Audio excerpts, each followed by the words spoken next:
Welcome to Timberborn and the settlement of the Skyborn. My name is Zedek, and I am building a mega city of mega structures. And if you're new to this series, well, welcome to the end. Because my goal for this episode is to wrap up this series. At this point, I've made most of the mega structures that I want to, and so I'm going to try to wrap everything up on one go so that we can start something brand new, probably something on the folktale. That said, we've got a lot to do in this episode. I want to wrap up our warehouse, develop the final corner of the map, build the wonder, and just in general, finish up and polish everything in this city. So this episode is going to be a lot more rapid fire than some of the rest. That said, let's go ahead and jump in. I want to start with our warehouse. This warehouse looks pretty good, but there's still a couple things that I want to finish with it. It's due to have its roof covered completely with dirt and have some giant storage in here so that we have excess storage to hold all the goods from the factory below. To help me with this construction, I've also let the game run for about an hour before I started recording, so for once we've got a full stockpile of goods, so that's going to make this construction go just a little bit faster. First thing I'm going to do is just run through all the roof here and start laying out some space for dirt, as well as leaving a run that goes down the length of the building to leave it open to fill in with water. And of course, the area that I leave open for water is going to have impermeable floors down there. And a tricky part with this design is that I need to make sure that the dirt is touching the layer above it. Because if the dirt is diagonal, I don't think it's going to transfer the actual irrigation through. So the edge of this building, I have to make the dirt a little bit higher to have that work. You'll notice the other thing that I'm doing is I'm trying to leave space for skylights to let water into the building below. That's something I planned in last episode, and I'm going to follow through with it. The other thing I'm going to do is go around the edge and reserve it not for dirt, but for levees. I want to see if that makes it just look a little bit more complete, like I've got edging on the building. Well, that already is a ton of construction queued up to do. I know we're only into the beginning of this episode. Let's jump to this time lapse. A few days later, we've got our completed rooftop. Now, our next step is going to be to start building on top of this, and we're going to want a bunch of storage. Before I do that, though, I want to see if we can actually get this green. So I'm going to start pumping in water and depositing it into the pond up here. And then I can see if I need to make any structural adjustments before I start getting like super invested into this layout. So this easily covers the top of the building. What we need to do is figure out how to get it down to these edges. I think we can get away with just a couple of places where we build a tower connecting the levels. I'm just trying to figure out where I'm going to put those in. Oh, and this is surprising to me. So you notice this started getting green when this dirt was only touching diagonal. I always thought that they had to be completely touching like this. You can see that's not, truly touching those two pieces of dirt. I didn't realize irrigation would transfer diagonally that way. That's actually really good to know. So if that's the case, let's try this. I'm just going to add a couple of fins here, these little nubs, in 6 places down the run of each side of the building. And that's enough to get it all irrigated. That's perfect. So we'll just repeat that on both sides. Okay, that's what I like to see. All of this completely green. Now, I am going to come back here in a moment and we're going to plant some stuff on here. But let's move on to the next stage. Let's figure out what we're going to do about the attic. And this is going to be the storage for everything that we have down here. Because the beavers will have easy access to the elevator coming right up here, all the way up to this level. So I want lots of storage. I want lots of metal blocks and planks and all that good stuff so that as I'm building up the rest of this map, I can always just draw on it, which honestly is just the rest of this episode. So I'm just going to tinker with a couple of floor plans here and see if I can find something that works out.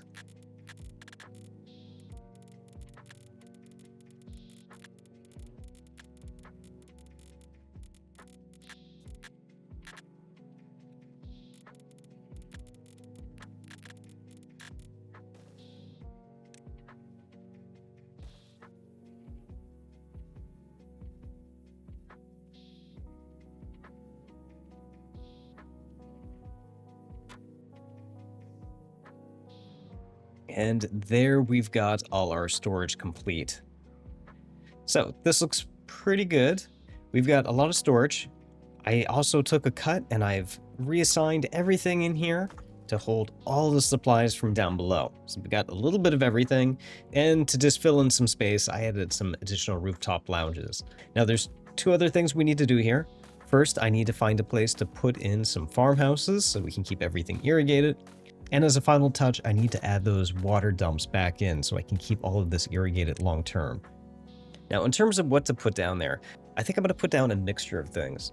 I'm thinking oak trees on the end here, and I'll have to put down a forester just like temporarily, because I'm not planning on cutting these. The second one I'm going to put down is probably canola on the lower level, just mainly for decoration. And for the final section, I'm just going to throw in soybeans everywhere else, because we always seem to be running low on those. And we just give them a little bit of time to plant it all. And that is our warehouse completed. We've got everything all operational. We got all our decorations done. You can see I got a few statues in on the edge, all our trees planted in, and lots of storage. So that is more or less this corner of the map complete. One giant, basically two giant buildings in there. Warehouse with storage, all our factory floor, as well as our giant power plant, and our basement storage deep in the attic. I think even though I'm wrapping up this series in this episode, I'm probably going to do one follow-up where I just explore this city in the first-person mod. I've got lots of different nooks and crannies in this map to check out. But with the warehouse complete, let's move on to the next task. I want to upgrade our tower a little bit. Occasionally you'll notice I've got these trees over here. And these trees, oddly enough, have been very useful because they act as an indicator for me for water level in the tower without me having to check. And that's because when I'm running low on water, these trees change color because they run out of water. And I'm noticing that in medium droughts, the water level in this thing is going down too much. So what I'd like to do is, given that I'm not building anything else on top of this, is just to make it higher. So what I'm going to go is, since I've already got access points up here, I'm going to send people and just keep on making it incrementally higher until I hit the top of the map, and then I'm going to try to seal it all off. I think proportionally, this is going to look a lot better with this tower raised up. I'm also keeping fairly simple with the scaffolding here. I figure I can just build some stairs all the way up to the top, have a ring around the edge of the tower, and that should let them build everything. Then as soon as we get this tower built all the way up, I'll just puncture a hole down somewhere at the bottom where the two-way station is. And the two-way station, I'm just going to leave underwater. That's because the two-way station will continue to function, unlike other buildings completely submerged. So when beavers want to come up here and work, it's like they're just kind of climbing out of the water underneath. I'm also continuing with the idea of using sluice gates for decorations, but I'm going to use a tip that I picked up from chat sometime, which was to reverse the direction of the sluice gates. That way I don't have to manually configure them to close them. Also gives the building a little bit of different texture. Tower now complete. Let's just jump down into the bottom here, and we should be able to puncture the hole in a couple places.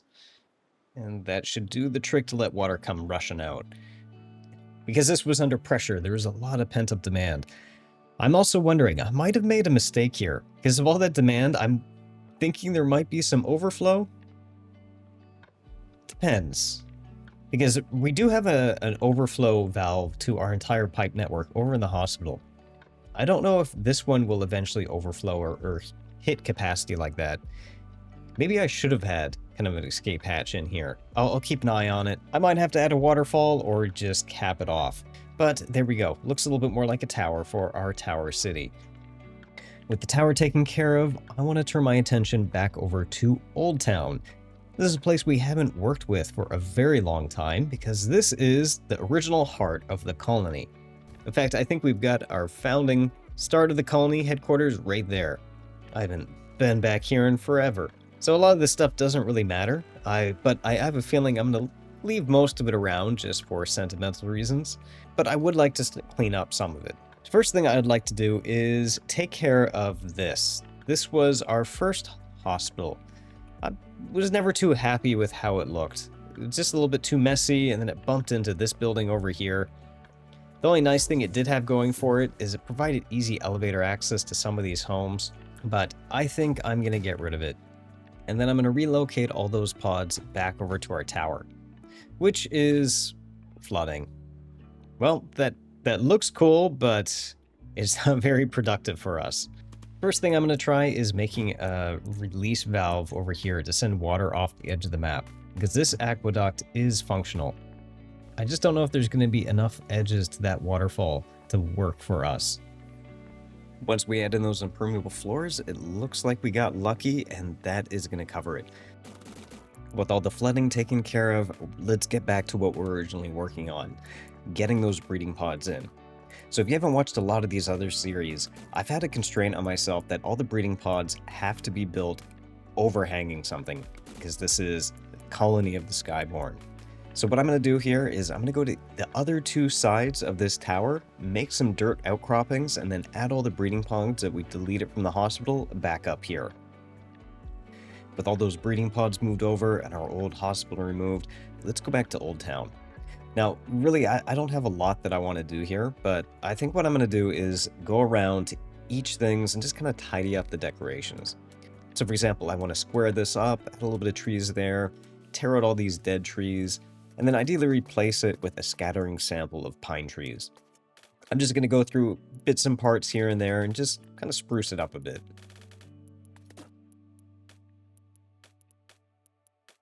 Something I am going to do, however, is finish up this corner of the aqueduct. This is the only stretch of aqueduct that we never finished completely in the map, and it's only a tiny run. Let's just take care of it.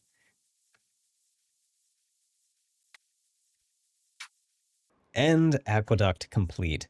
The only thing I've queued up, as you can see, I went to remove the sluice gates over here that was regulating flow, and I didn't realize that there was a hole in the ground because there was no impermeable floors. But other than that, I think this corner is more or less done. Oh, one minor change I'd like to do. Actually, a couple. So first off, I want them to tear out those dead trees, which they should be able to do from this road.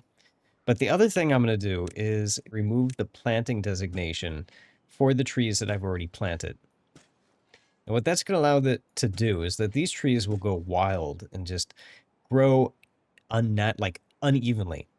So you can see when I'm cultivating trees, they're in a nice square row. But if I let trees just go wild over time, they end up not center. So you can see these trees, each tree is taking a square, but they're positioned randomly in the grid shape. And this is a pine forest that used to start all the way over here, and over the process of the game has just irregularly spread out in that direction. And so that's what I'm going with over here when I planted these randomly. I want them to grow in and look more like a natural forest. But otherwise, I think this corner of the map is done. It's time to move on to the last quarter of the map. So there are two things in this last corner of the map that I want to take care of in this episode. One is we need our final monument, the Earth Repopulator. And two, I want to make this part here more like a park or suburbs. So only a few sporadic homes here or there, but I would like to make it fully irrigated and green and tear out all those dead trees. Now the Earth Repopulator does take a long time to build. We do have all the resources, so I think I'm going to start on that. I think this hillside in the middle of the map would be a good spot for the Earth Repopulator. I'm thinking of building some structure on stilts sitting above the aqueduct. And of course, the Earth Repopulator is really big, so I'm going to have to make this pretty wide.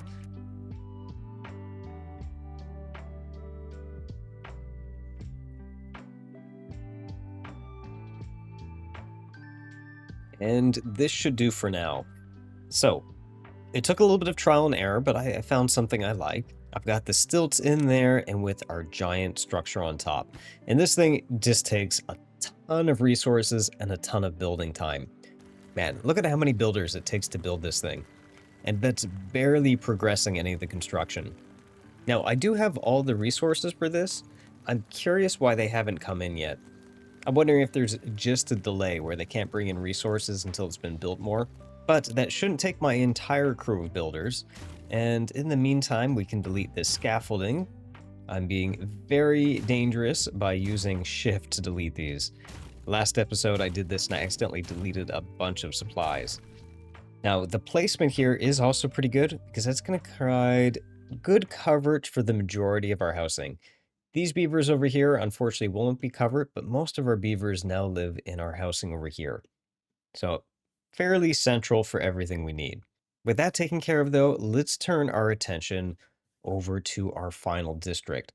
I think the first thing I'd like to do is try to get all of this green.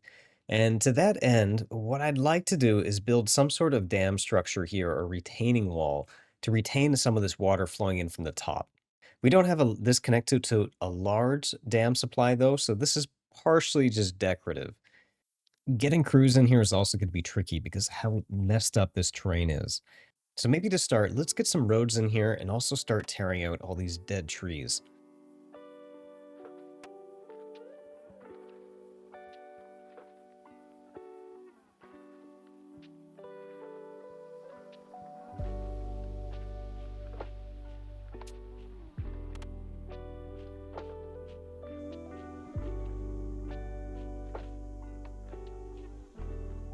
Clearing out all those dead trees took way longer than I thought it would, but we've got a clean slate to work with.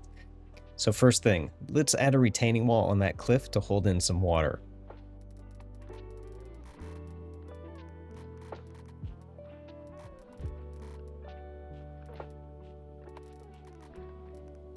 I'm keeping a lot of this sparse, but what I'm thinking is I'm going to build this dam, and then after everything is irrigated and looking nice and green, I'm going to start scattering some different amenities and small villages and buildings through here. But there is a problem I've got with this dam. You see, this dam is hooked to this water supply, but it's disconnected from the rest of our water system. And really, during any meaningful drought, this is going to dry out, and everything here where I pulled out those dead trees, basically, they're going to die again. So what I'm thinking is maybe there's a way I can connect this tier dam structure that I'm building with one of our pipes. That way I can connect it with just like a sluice gate at the very top, and it can trickle out some water to keep it topped off. And if everything goes to plan, that would be connected back to our water tower. In terms of how to pull that off, I think what I'm going to do is run a pipe all the way down through the dirt here. We're going to take it all the way down to the bottom of the map. And then from the bottom of the map, I'm going to run that down to our existing pipe that we've got powering our hospital. The hardest part of this is going to be getting access to the bottom of the map. And I think I could pull that off maybe somewhere over here. This looks relatively close.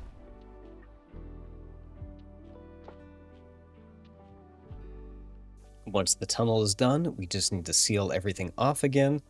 And I need to remember not to forget the one at the top of the pipe, because without it sealed, the pipe's just going to keep flooding off the edge here. Good. Okay, that's looking pretty good. So there's only one catch I have here.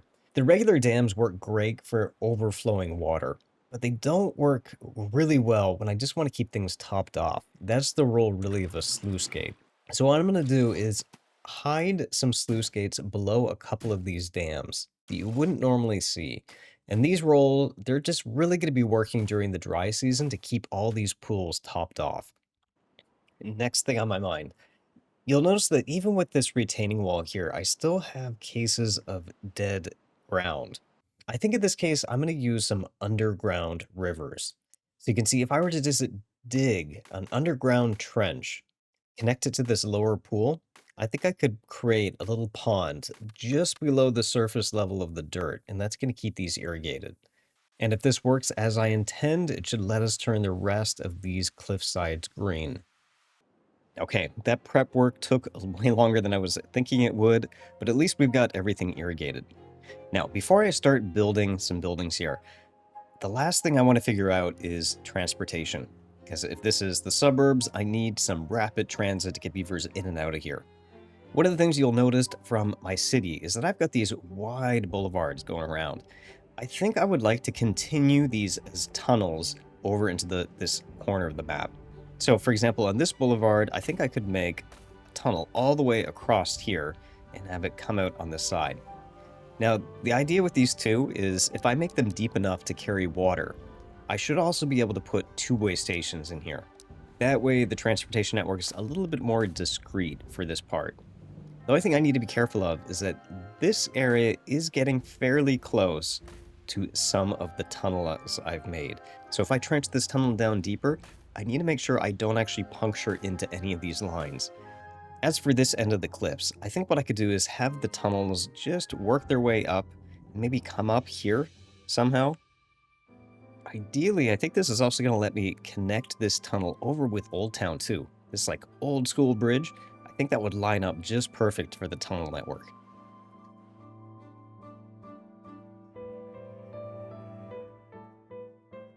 Now with the tunnels in place, all I need to do is run some tubeways, and this should let me connect it with the rest of our two-way network.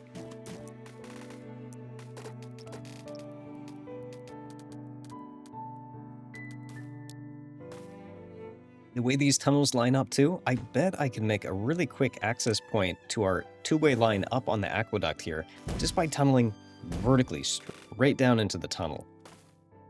Given that I'm going to be doing a lot of building here, I think it's also worth getting these two ways online now. So I'm going to run a few connections here and there, and also put down some stations. Just because it's a really long walk for the construction crews to get out here. Right, that gives us nice two-way access to everywhere, along with all these fully developed tunnels. You can see I also took another tunnel all the way down to the bottom of the map here to give easy access to this far reach. All that taken care of, it's time to finally start building out these homes. So like I mentioned earlier, I'm thinking these homes are going to be a little bit more spread out. I'm also going to try to make sure that they're all on top of stilts or something, or hanging off the edge of the cliff or something, so they still have that Skyborn feel. Honestly, the hardest part of building this is just going to be getting to build the roof.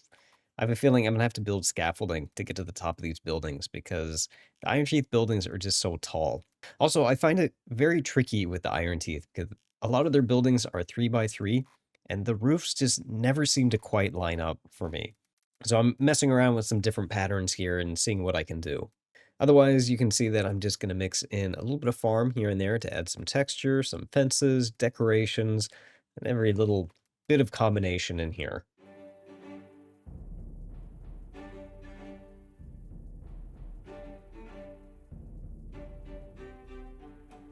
And I think that looks pretty good for this district.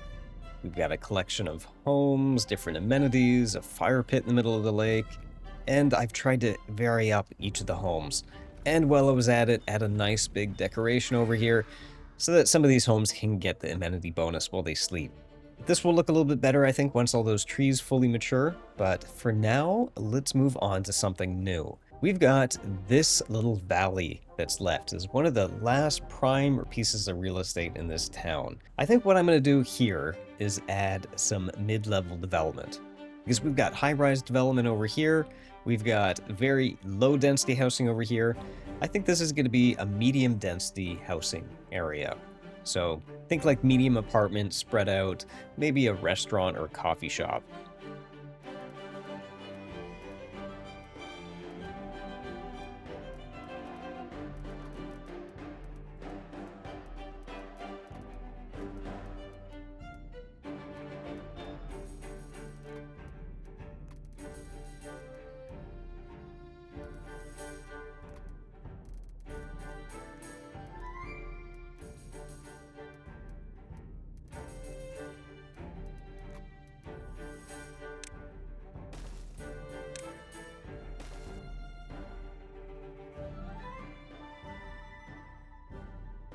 I like how this village turned out. All the buildings on stilts gives it a unique feel compared to everything else I've built. And I did manage to get that coffee shop in there.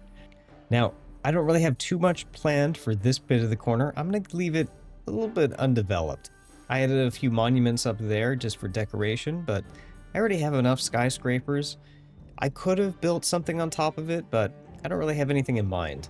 There is one last bit that I'd like to do though, and that is this corner over here. This is fairly undeveloped, and I'm wondering if I could make it into a type of auditorium. I think the most annoying part is just going to be dynamiting away this hill, but I can use the trick of using tunnels. With all that cleared, now I'm just going to make some stadium seating. The idea is I'm going to put in some dirt, have it arch it downward to get into the center, and then maybe even dig out some space below. Then when everything is done, I can add some seats and then maybe some shade. And you can see, as I've got farther in building this, I changed my mind and decided to make it a baseball diamond.